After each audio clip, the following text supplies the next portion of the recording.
तो गाइज आप सभी का फिर से स्वागत है हमारे YouTube चैनल में। हम लोग लेके आ गए हैं आज साइंस के मोस्ट VVI क्वेश्चनों को जो आपके एग्जाम में पूछे जाएंगे। तो चलिए हम लोग देर नहीं करते हुए फटाफट शुरू करते हैं आज का क्लास। तो पहला सवाल है आपके सामने में कि निम्नलिखित में से कौन सी बीमारी के औषधीय महत्व है। निम्नलिखित में से कौन सी बीमारी के औषधीय महत्व है, तो इसका आपका आंसर हो जाएगा। आंसर मिला चलेगा। पहला आपका ऑप्शन है व्हाइट रस्ट, दूसरा ऑप्शन है ब्लैक स्टीम, तीसरा ऑप्शन है एरसोट डिजीज और चौथा ऑप्शन है आपका कवर रस्ट। तो इसका आंसर हो जाएगा आपका option number C, ergot disease. Ergot disease, इसको आप लोग अपने नोट कॉपी पेन लेकर के बैठिएगा और इसको आप लोग नोट करते हुए चलिएगा। इसका ऑप्शन हो जाएगा क्या गाइस, एरसोट डिजीज। चलिए अगले सवाल में बढ़ते हैं हम लोग। क्वेश्चन नंबर दो की ओर हम लोग बढ़ते हैं। तो क्वेश्चन नंबर दो आपका क्या है कि एलपीजी में कौन सा हाइड्रोकार्बन मौजूद रहता है। एलपीजी में कौन सा हाइड्रोकार्बन मौजूद रहता है, तो सबसे पहले हम लोग हाइड्रोकार्बन के बारे में जान लेते हैं कि हाइड्रोकार्बन क्या है। तो हाइड्रोकार्बन हाइड्रोजन प्लस कार्बन का मिलकर के जो एक कंपाउंड बनता है, हाइड्रोजन और कार्बन का कंपाउंड जो होता है, यौगिक जो होता है, उसको हम लोग क्या बोलते हैं, हाइड्रोकार्बन बोलते हैं। ऐसा कंपाउंड जिसमें हाइड्रोजन और कार्बन रहता है उसको हाइड्रोकार्बन बोलते हैं। तो चलिए उसके बाद ऑप्शन क्या होगा कि एलपीजी में कौन सा हाइड्रोकार्बन मौजूद है। तो पहला ऑप्शन है आपका प्रोपेन, दूसरा ऑप्शन है आपका एन-ब्यूटेन, तीसरा ऑप्शन है आपका आइसोब्यूटेन और चौथा ऑप्शन इसमें से ये सभी। तो देखिए हाइड्रोकार्बन में तो आपका आंसर हो जाएगा ये सभी, मतलब डी यानी सभी हो जाएगा। तो पहले हम लोग थोड़ा जान लेते हैं कि प्रोपेन, एन-ब्यूटेन और आइसोब्यूटेन क्या है। इसका स्ट्रक्चरल फॉर्मूला अगर देखिएगा प्रोपेन का, तो प्रोपेन का आपका हो जाएगा ऑप्शन नंबर जो ए है। ये प्रोपेन जो है इसका स्ट्रक्चरल फॉर्मूला अगर आप देखिएगा तो मीथ प्रोपेन 3 कार्बन हो जाएगा। इस तरह से अगर आप बनाइएगा सी और सिंगल बॉन्ड होगा, इसमें आप हाइड्रोजन अपने से लगा दीजिए। उसके बाद एन ब्यूटेन और आइसोब्यूटेन, तो ये आपका ब्यूटेन जो है, ये आपका ऑप्शन नंबर बी है। Option number B n butane. N butane को ही जो आपका ब्यूटेन जो होता है, ब्यूटेन C4H10 ब्यूटेन, इसका आप अगर स्ट्रक्चर देखिए कुछ इस प्रकार से होगा, 1 कार्बन 2 कार्बन 3 कार्बन 4 कार्बन और आप हर जगह में हाइड्रोजन अपने से लगा दीजिए, C4H10 हो जाएगा। इसको क्या बोलते हैं, यही आपका एन ब्यूटेन और आपका ब्यूटेन का फॉर्मूला यही होता है स्ट्रक्चर। और जो आपका आइसोब्यूटेन है दोस्तों, आइसोब्यूटेन ये इसका भी नंबर ऑफ कार्बन और नंबर ऑफ हाइड्रोजन सेम होता है, लेकिन इसका स्ट्रक्चर थोड़ा सा अलग होता है। जैसे इस तरह से कार्बन कार्बन कार्बन और 1 कार्बन आप यहाँ पे लगा दीजिए, या तो नीचे या तो फिर ऊपर लगा दीजिए। इस तरह का जो स्ट्रक्चर हो जाएगा ये आपका हो जाएगा आइसोब्यूटेन का। तो ये जो आपका आइसोब्यूटेन है ये आपका आइसोमर्स है, ब्यूटेन का ये आपका आइसोमर्स है। लेकिन आपका जो प्रोपेन है, प्रोपेन इसका कोई भी आइसोमर नहीं होता। आइसोमर मतलब समावता, इसका कोई भी नहीं होता है। तो यहाँ पे एलपीजी में कौन सा हाइड्रोकार्बन होगा, तो यहाँ आंसर क्या हो जाएगा, एलपीजी में यहाँ पे इनमें से सभी हो जाएगा। चलिए अगले सवाल में आगे बढ़ते हैं। अगला सवाल क्वेश्चन नंबर 3। देखिए हम लोग साथ में पिक्चर भी लेके आए हैं ताकि आपको समझने में आसानी हो। तो क्वेश्चन नंबर 3 आपका क्या है, क्वेश्चन नंबर 3 को देखिएगा आप कि द्रव का गैस में बदलना कहलाता है। आपका लिक्विड है, लिक्विड यानी पदार्थ, आप जानते हैं कि पदार्थ 3 अवस्था में पाया जाता है। एक आपका पाया जाता है सॉलिड, एक होता है आपका लिक्विड और एक आपका होता है गैस। 3 स्टेट में पाया जाता है। तो आपका द्रव का किसमें, द्रव का गैस में बदलना, यानी लिक्विड से गैस में बदलेगा, तो इस प्रोसेस को हम लोग क्या बोलेंगे। तो ऑब्वियसली बहुत सिंपल सा क्वेश्चन है, इसका आंसर क्या हो जाएगा आपका वाष्पीकरण, मतलब वाष्प बनता है तो ये आपका वाष्पीकरण हो जाएगा। लेकिन चलिए हम लोग और जानते हैं। ऑप्शन नंबर जो बी आपका यहाँ पे है, ये जो आपका बी है उद्रोपादन, जिसको सब्लिमेशन कहते हैं, ये भी आपका एग्जाम में पूछता है। तो सब्लिमेशन क्या होता है, उद्रोपादन क्या होता है, यहाँ पे हम लोग जानते हैं कि उद्रोपादन क्या होगा। ऑप्शन नंबर जो बी है कि जब आपका सॉलिड जो है, सॉलिड यानी ठोस, लिक्विड में नहीं बदल के सीधे गैस में बदल जाता है।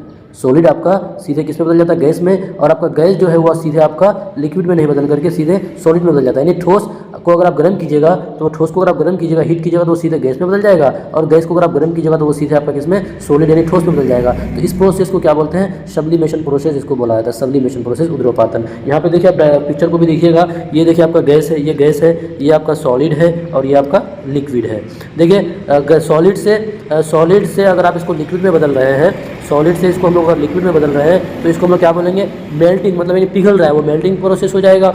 फिर आपका लिक्विड से आपका गैस में बदल रहा है, जिसको इवापोरेशन बोलते हैं, इवापोरेशन यानी वाष्पीकरण बोलते हैं। यही क्वेश्चन यहाँ पे पूछा गया था। और फिर आपका जो गैस है, इस गैस से फिर आपका ये सॉलिड में बदल रहा है, तो इसको हम लोग क्या बोलेंगे, इसको डिपोजिशन बोला जाता है, डिपोजिशन। फिर इसका जस्ट अपोजिट कि सॉलिड आपका गैस में बदल रहा है, तो सब्लिमेशन। और उसका फिर क्या है कि आपका लिक्विड आपका फिर गैस आपका फिर लिक्विड में बदल रहा है, तो इसको कंडेंसेशन बोलते हैं। फिर आपका पानी जिसको आप फ्रीज में रख करके उसको बर्फ बना देते हैं, तो उसको क्या बोलेंगे हम लोग, फ्रीजिंग बोलते हैं, फ्रीजिंग कहा जाता है। चलिए गाइस, इस क्वेश्चन का आंसर आपका ऑप्शन नंबर बी हो जाएगा। फिर चलते हैं क्वेश्चन नंबर 3 की ओर। अगला सवाल है आपका क्वेश्चन नंबर 3। निम्नलिखित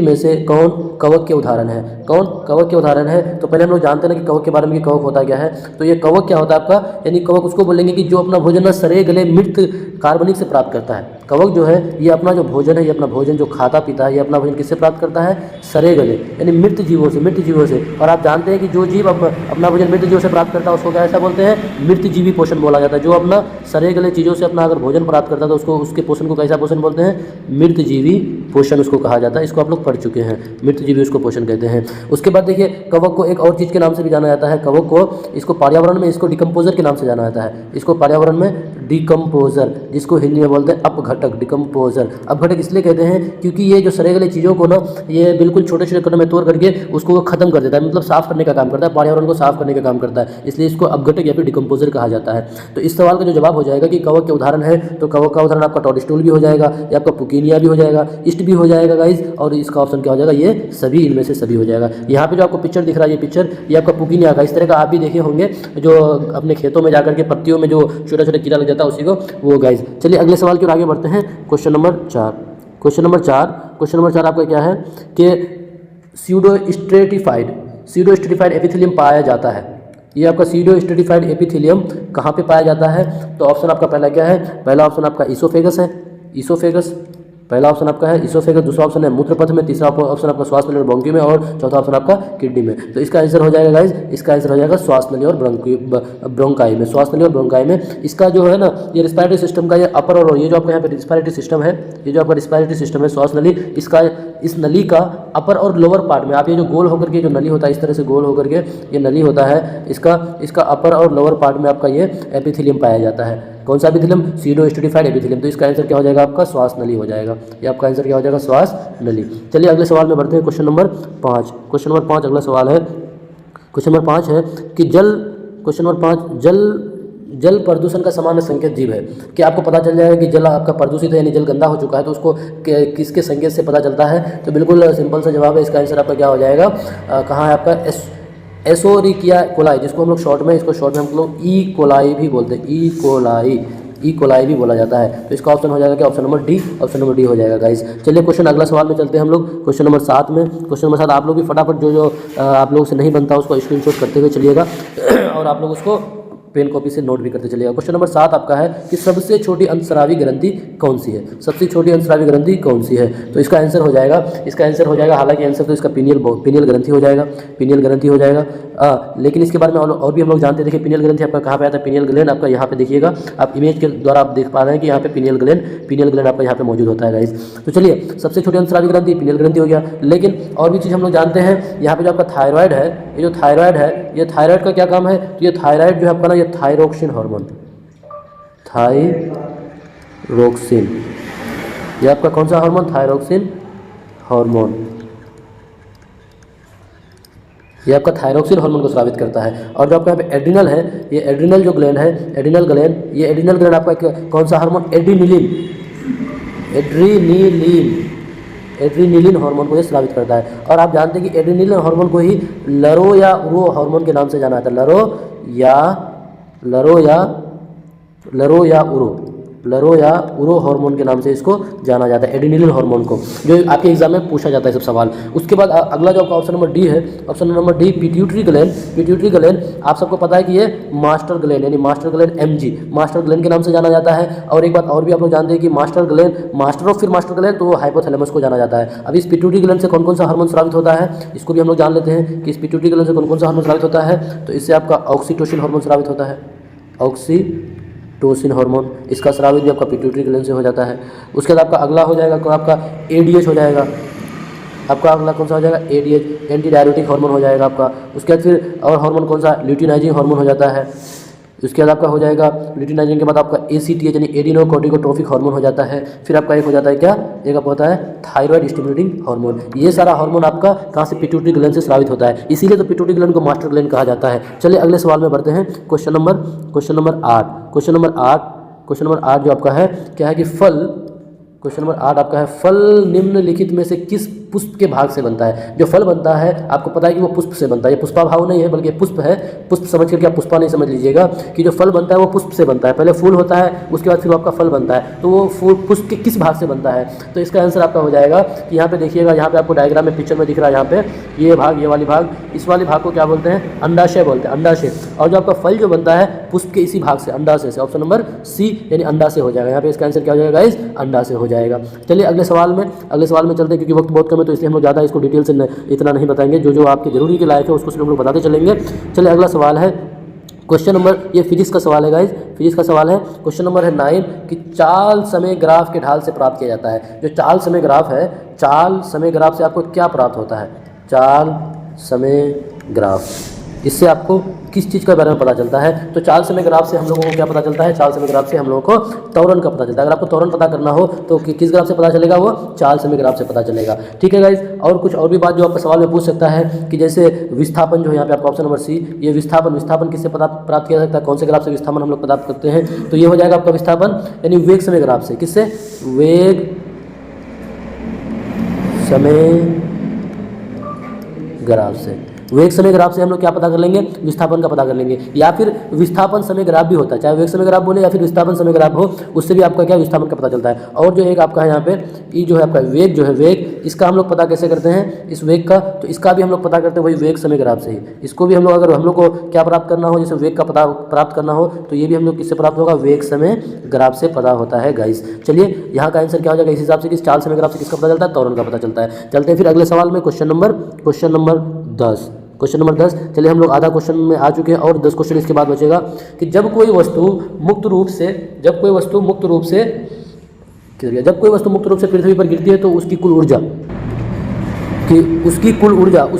क्या होगी, तो उसकी कुल ऊर्जा क्या हो जाएगी गाइस, मुक्त रूप से अगर गिर रहा है, फ्री रूप से जब कोई वस्तु पृथ्वी पर, तो उसकी कुल ऊर्जा अपरिवर्तित रहती है। इस बात का बिल्कुल ध्यान रखिएगा, उसकी कुल ऊर्जा अपरिवर्तित रहती है, उसकी ऊर्जा में कोई भी चेंज नहीं आता है, ना ही बढ़ता है ना ही घटता है, बल्कि अपरिवर्तित रहता है, कोई बदलाव नहीं आता है। चलिए अगले सवाल में, तो इसका आंसर हो जाएगा ऑप्शन नंबर ए हो जाएगा। ऑप्शन नंबर ए आप लोग भी बना लीजिएगा, मिला लीजिएगा। चलिए अगले सवाल में क्वेश्चन नंबर 10 है आपका, क्वेश्चन नंबर 10 है गाइस कि नियत ताप तथा एक निश्चित गहराई में इनमें से किस द्रव में दाब का मान सबसे अधिक होता है। क्वेश्चन नंबर 11 है कि नियत ताप तथा एक निश्चित गहराई में इनमें से, जो नीचे दिया हुआ कि किस द्रव में दाब का मान सबसे अधिक होगा। तो पहले हम लोग जान लेंगे, हालांकि इसका आंसर आपका हो जाएगा, समुद्री पानी हो जाएगा, समुद्र का पानी इसका आंसर हो जाएगा, यहाँ के हिसाब से समुद्र का पानी। लेकिन इसके बारे में कुछ मेन पॉइंट जो है हम लोग को जानना जरूरी है कि समुद्र का पानी ही क्यों होगा और उससे क्यों नहीं होगा। तो चलिए पहले जानते हैं कि क्या रीज़न है। तो देखिए, द्रव का जो दाब होता है वो घनत्व पर निर्भर करता है। ये किस पर डिपेंड करता है आपका, द्रव का जो दाब है गाइज, द्रव का दाब वो आपका डिपेंड करता है किस पे,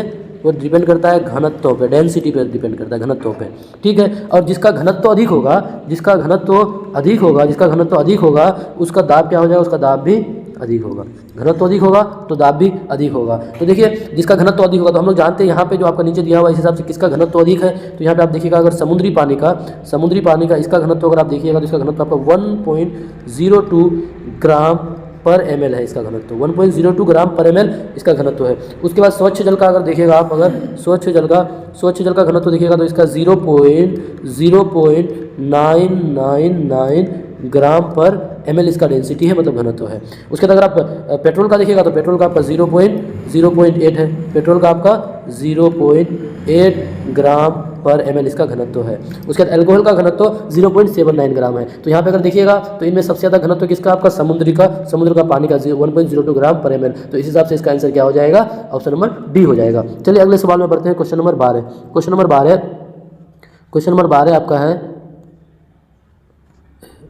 चलिए क्वेश्चन नंबर 12 आपका है कि भूकंप के दौरान मुख्य प्रघाती तरंगों से पहले किस प्रकार की ध्वनि उत्पन्न होती है। जो भूकंप आता है ना, तो किस प्रकार की ध्वनि उत्पन्न होती है। तो चलिए भूकंप से जो है, भूकंप की जो तरंग है उसका आवृत्ति पहले हम लोग जान लेते हैं कि भूकंप का जो तरंग होता है गाइस, उसका आवृत्ति कितना होता है, वो कितना हर्ट्ज होता है, आवृत्ति को हर्ट्ज में मापा जाता है, और कितना 10 हर्ट्ज से कम होता है, 10 हर्ट्ज से कम होता है भूकंप का आवृत्ति। और हम लोग जानते हैं कि जो वो सुनने वाला जो क्या बोलता है आवृत्ति, एक सेकंड, तो गाइज ध्वनि को सुनने की योग्यता के आधार पर ध्वनि को 3 ग्रुप में रखा गया है। एक को सुनने योग्य ध्वनि बोला गया है, और एक को प्राश्रव्य ध्वनि, और एक को क्या बोला गया, अवश्रव्य ध्वनि। यानी 3 प्रकार का ध्वनि यानी सुनने योग्य के आधार पर। तो सुनने योग्य ध्वनि जिसको हम लोग सुन पाते हैं वो आपका कितना होता है, 20 हर्ट्ज से कहाँ तक, 20,000 इकाई दाई सैकड़ा हज़ार, 20,000 हर्ट्ज तक होता है। ये होता है सुनने योग्य ध्वनि जिसको हम लोग सुन पाते हैं। ठीक है, एक होता है क्या, अवश्रव्य ध्वनि, एक होता है क्या, प्राश्रव्य ध्वनि मतलब इससे अधिक, किससे अधिक, जिसको हम लोग सुन नहीं पाते। तो ये आपका क्या हो जाएगा, 20,000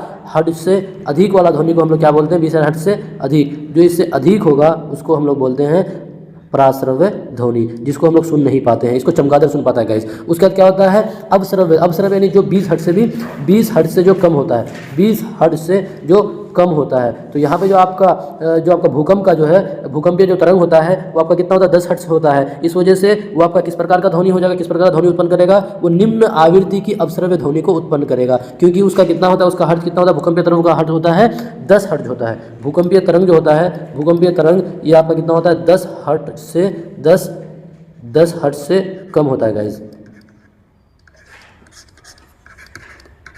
10 हर्ट्ज से कम होता है। चलिए अगले सवाल में क्वेश्चन नंबर 13 कि भारतीय दक्षिण भारत के तटवर्ती क्षेत्र में जाड़े के दिनों में होने वाली वर्षा का मुख्य कारण है। जाड़े के दिनों में होने वाली वर्षा का मुख्य कारण क्या है, बस सिंपल सा रीजन है, इसको आप याद रख लीजिएगा। इसका रीजन बहुत रीजन है हालांकि, लेकिन याद रखिएगा क्या है, लौटती मानसून। लौटती मानसून दक्षिण भारत के तटवर्ती क्षेत्र में, दक्षिण भारत जो आपके नीचे वाला जो भारत का क्षेत्र है उसका तटवर्ती क्षेत्र में जाड़े के दिनों में होने वाली वर्षा का मुख्य कारण क्या है, लौटती मानसून के कारण वहाँ पे वर्षा होती है। चलिए अगले सवाल में, सवाल नंबर 14। सवाल नंबर 14 क्या है आपका कि वायु प्रदूषण से मानव का कौन सा अंग सर्वाधिक प्रदूषित होता है। वायु प्रदूषण से मानव का कौन सा अंग सर्वाधिक प्रदूषित होता है। तो देखिए वायु प्रदूषण होगा तो हम लोग वायु जो हम लोग सांस लेते हैं तो वो हवा किस में आपका जाता है, फेफड़े में जाता है। वो आपका हवा कहाँ जाता है, फिल्टर होने के लिए फेफड़े में जाता है। तो हम लोग जो प्रदूषित चीज़ को सांस लेंगे तो वो हमारे कहाँ पे जाएगा, फेफड़े में जाएगा, फेफड़े में। तो इस वजह से इसका असर किस पे पड़ेगा, हमारे फेफड़े पे पड़ेगा। तो इस सवाल का जवाब आपका क्या हो जाएगा गाइस, फेफड़ा हो जाएगा। बाकी मस्तिष्क के बारे में तो आप लोग जानते ही हैं कि मस्तिष्क 3 भागों में आपको बटा हुआ है। चलिए अगला सवाल क्वेश्चन नंबर 15। क्योटो सम्मेलन का मुद्दा क्या था, क्योटो सम्मेलन का मुख्य मुद्दा क्या था। एक ऑप्शन किधर गया गाइस, एक ऑप्शन नीचे में है। चलिए क्योटो सम्मेलन का मुख्य मुद्दा क्या था। क्योटो सम्मेलन का मुख्य मुद्दा आपका क्या है कि ग्लोबल वार्मिंग, गरीबी, साक्षरता। तो जी हाँ गाइस, आप सबको भी पता है कि क्योटो सम्मेलन जो हुआ था, ये क्योटो सम्मेलन आपका बैठाया गया था कहाँ पे, जापान में हुआ था। पहले जान लेते हैं कि क्योटो सम्मेलन कहाँ हुआ था।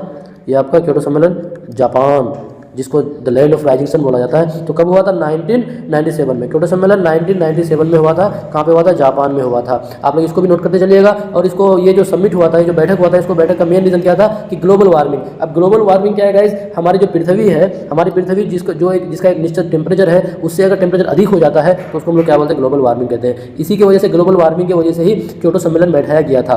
तो देखिए अब कुछ बात और जान लेते हैं कि ग्लोबल वार्मिंग का होने का मेन कारक क्या है, किस वजह से ग्लोबल वार्मिंग होता है।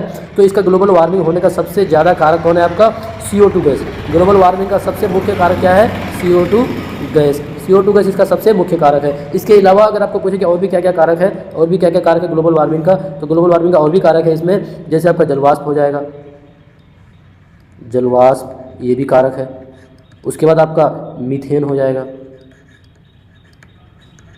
मीथेन हो जाएगा। उसके बाद N2O नाइट्रस ऑक्साइड हो जाएगा।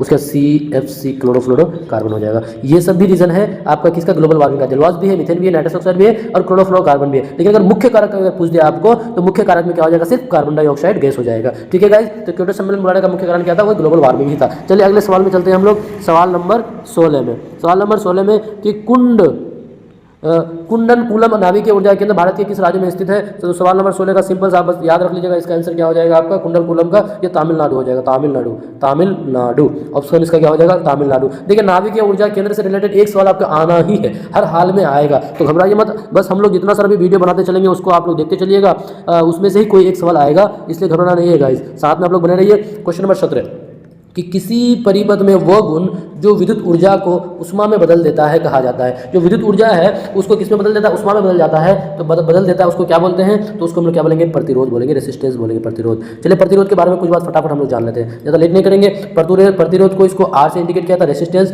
और R बराबर आप जानते हैं आप लोग भी, R बराबर V/I होता है, R बराबर V/I होता है। जहाँ पे V क्या हो जाता है आपका, वोल्ट हो जाता है, और I आपका क्या हो जाता है, I आपका एम्पियर हो जाता है, एम्पियर। ठीक है गाइस, तो इस वजह से इसका SI जो मात्रक होता है, इसका SI मात्रक इसका क्या हो जाता है, प्रतिरोध का ओम होता है। लेकिन अगर प्रतिरोधकता का बोले तो ओम मीटर हो जाता है, इसको ध्यान रखिएगा।